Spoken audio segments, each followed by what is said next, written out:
नमस्कार साथियों, मैं शोभा आर्या और आप सुन रहे हैं उत्तराखंड मुक्त विश्वविद्यालय का सामुदायिक रेडियो हेलो हल्द्वानी। मित्रों, आज पर्यावरण दिवस के शुभ अवसर पर आप सभी से मैं प्राचीन ग्रंथों में वर्णित पर्यावरण के संरक्षण एवं संवर्धन के विषय में चर्चा करूंगी। आज समस्त विश्व का ध्यान यदि किसी ओर अग्रसर है तो वह है पर्यावरण। मानव ने अपने भौतिक स्वार्थ और अनुचित कार्य हेतु पर्यावरण का दोहन किया है। संस्कृत साहित्य एवं पर्यावरण का घनिष्ठ संबंध रहा है। वैदिक साहित्य से लेकर लौकिक साहित्य तक पर्यावरण का सभी ग्रंथों से सामंजस्य रहा है। वेदों में माता भूमि पुत्रो अहम पृथिव्यः कहकर पृथ्वी को माता का तुल्य माना है। चारों वेदों में प्रकृति की महत्ता बताते हुए उसे देवता के समान माना गया है। वैदिक काल से ही पर्यावरण की महत्ता विद्यमान थी। वेदों में जल, पृथ्वी, अग्नि, वायु, वन, वनस्पति, अंतरिक्ष तथा आकाश आदि के प्रति श्रद्धा प्रकट की है। ऋग्वेद का औषधि सूक्त वृक्षों एवं वनस्पतियों के औषधि गुणों का उल्लेख करता है तथा नदी सूक्त जल संरक्षण की महत्ता को दर्शाता है। ऋग्वेद जल को अमृत मानकर कहता है कि जल में औषधि गुण विद्यमान है। ऋग्वेद में कहा गया है कि पृथ्वी मेरा भरण पोषण करती है, अतः वह मेरी माता है, तथा आकाश मेरी रक्षा करता है, अतः वह मेरे लिए पिता के समान है।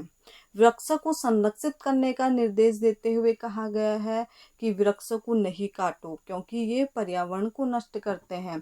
पेड़ पौधे एवं वनस्पतियां ही हमारे रक्षा कवच के समान है। रामायण महाभारत में भी पर्यावरण संवर्धन की बात करता है। इसमें जल संरक्षण हेतु अनेक उपाय बताए गए हैं। याज्ञवल्क्य स्मृति और मनुस्मृति में वृक्षों को काटने वालों के ऊपर दंड का विधान किया गया है। वेदों, पुराणों, स्मृतियों, महाकाव्यों आदि प्राचीन भारतीय धर्म ग्रंथों में प्रकृति, जीव जंतु, पर्वत, नदी, पहाड़, वृक्षों आदि पक्षों के माध्यम से प्रकृति के संरक्षण को महत्व दिया गया है। इसलिए देवता की आराधना के साथ साथ वनस्पति, जंतु एवं पेड़ पौधे इत्यादि को भी देव के समान माना गया है।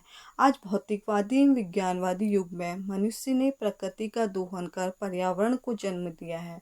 प्रकृति का इस प्रकार दोहन करने से भौगोलिक पारिस्थितिकी असंतुलन से ग्रस्त हो जाती है।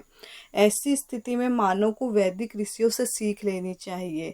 वैदिक काल का संपूर्ण वातावरण प्राकृतिक था। वैदिक ऋषियों का परिवेश, परिधान, भोजन, दिनचर्या इत्यादि सभी प्राकृतिक है। उनके देवता भी प्राकृतिक है। वह सूर्य को आत्मा के रूप में तथा जल एवं वनस्पति को मित्र के रूप में मानते थे। उस समय ऋषियों की प्रकृति के प्रति गहरी आत्मीयता थी। इस प्रकार कहा जा सकता है कि संपूर्ण प्राचीन ग्रंथों में प्रकृति एवं पर्यावरण अर्थात नदी, वनस्पति, वृक्ष, पक्षी, औषधियाँ, जल, वायु, पर्वत तथा पेड़ पौधे आदि समस्त पर्यावरणीय तत्व विद्यमान थे, जो स्वच्छ, शुद्ध एवं सुखमय वातावरण का उदाहरण प्रस्तुत करता है।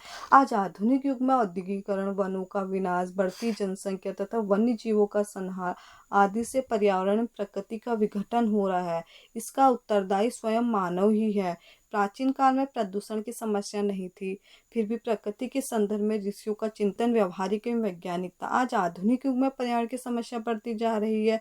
इस समस्या के निवारण हेतु प्राचीन ग्रंथों का अध्ययन करना चाहिए। प्राचीन ग्रंथों में जिस स्थान पर भी आश्रमों का वर्णन आया है, उस स्थान पर सघन वन, आसपास सरोवर, झरने, तालाब तथा नदी का वर्णन मिलता, परंतु आज के युग में नगरों के बाहर वन, वृक्ष आदि नहीं अपितु कूड़ा करकट आदि नजर आता है। प्राचीन काल में पर्यावरण को शुद्ध करने के लिए विभिन्न प्रकार के यज्ञ आदि किए जाते थे, परंतु वर्तमान में मानव ने अपनी सुख सुविधा के लिए पर्यावरण का दोहन किया है। अतः पर्यावरण प्रदूषण की मुक्ति हेतु मानव को सर्वप्रथम संस्कृत साहित्य में वर्णित पर्यावरण संरक्षण के वास्तविक स्वरूप को जानना चाहिए। यही आज के युग की आवश्यकता है कि वह पर्यावरण संरक्षण हेतु संस्कृत साहित्य में वर्णित पर्यावरण संरक्षण एवं संवर्धन के उपायों की ओर ध्यान देना चाहिए। आप सभी मित्रों को पर्यावरण दिवस की हार्दिक शुभकामनाएं। धन्यवाद।